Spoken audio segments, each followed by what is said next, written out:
আচ্ছা, বাংলায় বিরোধী দল করা, বিজেপি করা, এটা কি অপরাধ?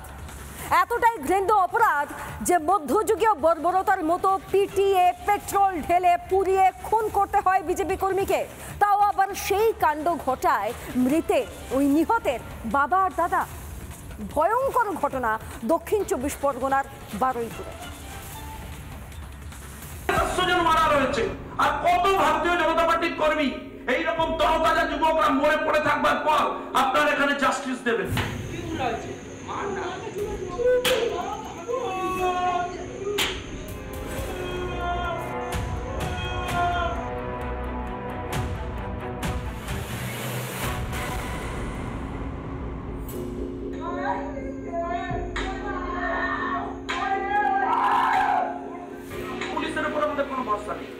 আমরা সিদ্ধান্ত নিয়েছি যে রাজ্য পুলিশকে আমরা এই ফুটেজ দেবো না, আমরা সরাসরি এই ফুটেজ আমরা কলকাতা হাইকোর্টে জমা দেবো এবং কাস্টোডিয়ান করতে হবে এক্সটার্নাল কোনো এজেন্সিকে।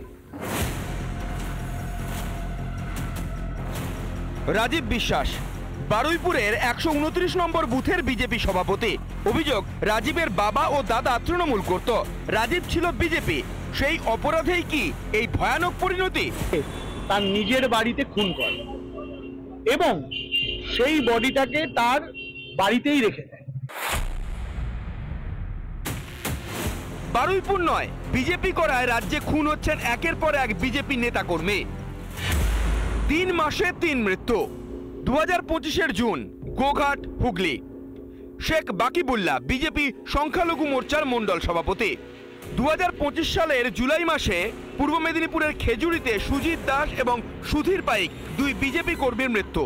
আর 2025-এর অগস্ট মাসে বারুইপুরে বিজেপির বুথ সভাপতি রাজীব বিশ্বাসের মৃত্যু।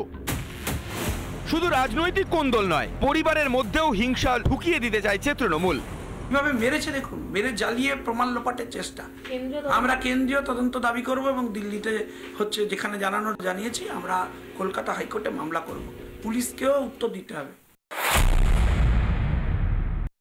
পারিবারিক কোন্দল বলে উড়িয়ে দিচ্ছেন তৃণমূল কাউন্সিলর। ওদের পারিবারিক ব্যাপার, এটা আমরা পুলিশ প্রশাসনকে জানানোর পরে পুলিশ প্রশাসন যথাযথ ব্যবস্থা নেবে। প্রথম চাপা দিতে চেয়েছিল ওদের বাড়ির কিছু আত্মীয় টিএমসি করে বলে। আমরা জানি বিষয়টা, ওখানে আমাদের মন্ডল প্রেসিডেন্ট লয়ার আছেন গৌতম বাবু, তিনি এই ফ্যাটটা নেন এবং প্রথম থেকে লড়াইটা করছেন। আমরা এই বিষয়টা ধরবো, খুব বড় করেই বিষয়টা সামনে আসবে।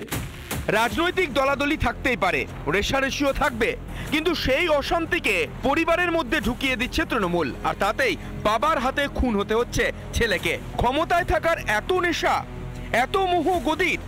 মাননীয়া, এই পরিবর্তনই আপনি চেয়েছিলেন? এই বদলের কথাই বলে মামাটি মানুষের সরকার? রিপাবলিক বাংলা।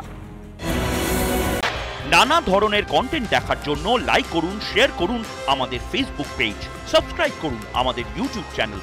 পাশাপাশি অন্যান্য ব্রেকিং নিউজের জন্য অবশ্যই চোখ রাখুন রিপাবলিক বাংলায়।